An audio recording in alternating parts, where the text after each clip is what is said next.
السلام علیکم. آج ہم لوگ چیپٹر 1 کنٹینیو کریں گے اور ہمارا ٹاپک ہے ٹیپو سلطان ٹائیگر آف میسر. ٹیپو سلطان 1750 میں پیدا ہوئے. یہ حیدر علی کے سب سے بڑے بیٹے تھے اور انہوں نے سکسیشن میں سب سے پہلے انسان تھے جس نے سکسیس حاصل کی، کامیابی حاصل کی، مطلب سب کانٹیننٹ پہ، کیونکہ اس ٹائم انڈیا میں کیا تھا کہ جسٹ برٹش ہی کامیابی حاصل کر رہے تھے، ورنہ دوسرے مسلمس وغیرہ اور کوئی بھی نہیں کر رہا تھا. یہ سب سے پہلے انڈین تھے جنہوں نے کامیابی کی لائن میں سب سے پہلے تھے یہ. اور انہوں نے پھر مارٹیل آرٹ میں ٹریننگ حاصل کی ایک فرینچ آفیسر سے جو ان کی فادر نے امپلائے تھے ان کے فادر کے. اور پھر انہوں نے اپنی اسکلز کا فائدہ اٹھایا اور ایک اچھا ایڈمنسٹریٹر بنے، جس سے انہوں نے یہ ٹائٹل حاصل کیا دا ٹائیگر آف میسر. جو ٹائٹل تھا ٹائیگر آف میسر، یہ اسے اس لیے ملا تھا کیونکہ وہ ایسٹ انڈیا کمپنی کی جو اس کی اپوزیشن تھی اس کی وجہ سے وہ ایک ہی چیز میں اتنی زیادہ محنت کر رہا تھا، فوکس کر رہے تھے وہ، اس وجہ سے انہیں یہ ٹائٹل ملا تھا.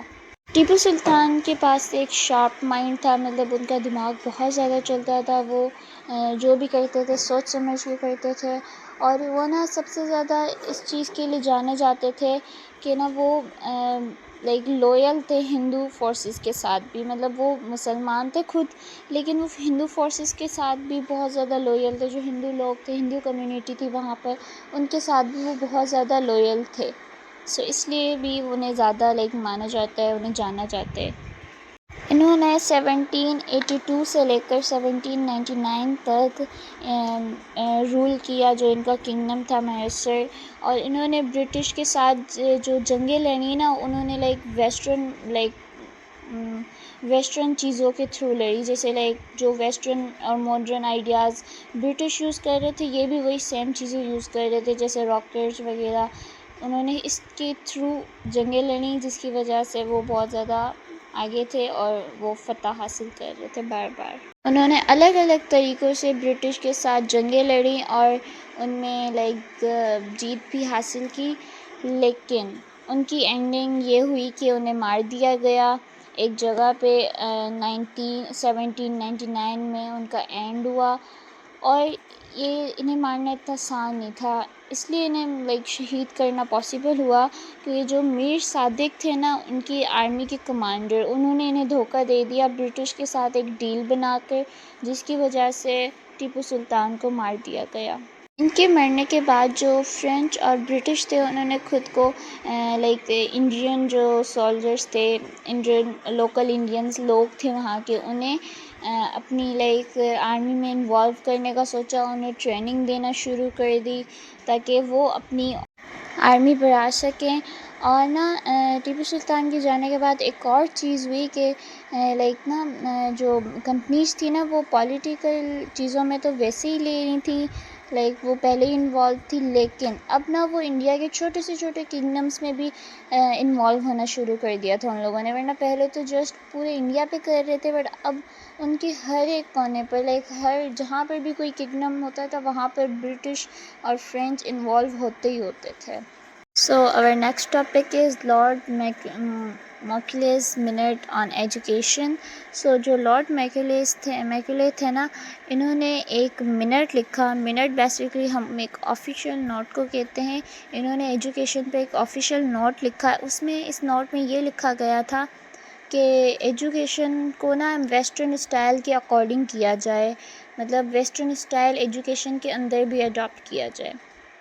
اب جو انڈیا کے گورنر جنرل تھے، انہوں نے جن کا نام تھا بینٹک، انہوں نے ان کے موکلے کے اس آئیڈیا کو اپروو کیا.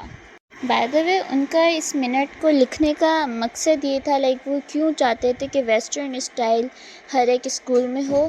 وہ اس لیے چاہتے تھے تاکہ جو انڈین ہے وہ کسی غصے یا کسی ناراضگی کے بنا یا کسی آرگیومنٹ کے بنا ان کی ساری باتیں، ان کے سارے ویسٹرن اسٹائلز، کلچر، ان کا سب کچھ وہ آسانی سے بنا لڑے ایکسیپٹ کریں.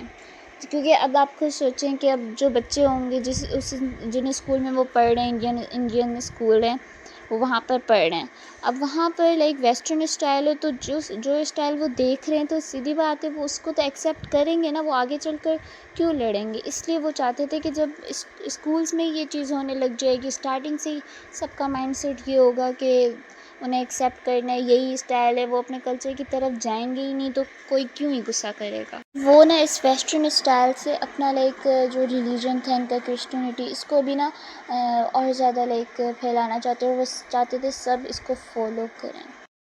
کیا ہوا کہ جو فنڈ وغیرہ ہوتے تھے نا, اب وہ لائک ہندوز کی جو چیزیں تھیں اور مسلمس کی, جیسے مدرسہ ہو جاتا ہے مسلمس کا اور ہندوز کی بھی, اور کوئی چیزیں ہوتی ہیں ان کے بھی ہوتے ہیں, تو ان میں اسپینڈ کرنے کی بجائے میں ویسٹرن ایجوکیشن میں اسپینڈ کرنا شروع کر دی. اور نہ مسلمانوں اور جو ہندو کمیونٹی تھی ان دونوں کو اگنور کیا جا رہا تھا. ایزی ورڈس میں بولوں تو انڈینس کو لٹرلی اگنور کیا جا رہا تھا, ان کے کلچر کو, ان کی ٹریڈیشنل ایجوکیشن کو, اور ان ساری چیزوں کو اگنور کر کے وہ لوگ ویسٹرن ایجوکیشن کو ترجیح دے رہے. اب ہمارا نیکسٹ ٹاپک ہے ڈاکٹرائن آف لیمپس.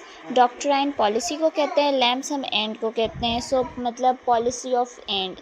اب کیا ہوا کہ 19th سینچری کی سٹارٹنگ میں یہ بات تو کلیئر ہو گئی تھی, اب سب سے زیادہ جو پاورفل فورس ہے وہ جسٹ برٹش کی ہے انڈیا میں, کیونکہ اب کوئی بھی ایسا نہیں تھا کہ جس کی فورس برٹش سے زیادہ powerful who, like Tipu Sultan, but وہ بھی اب اینڈ ہو چکے تھے, اب کوئی بھی نہیں تھا.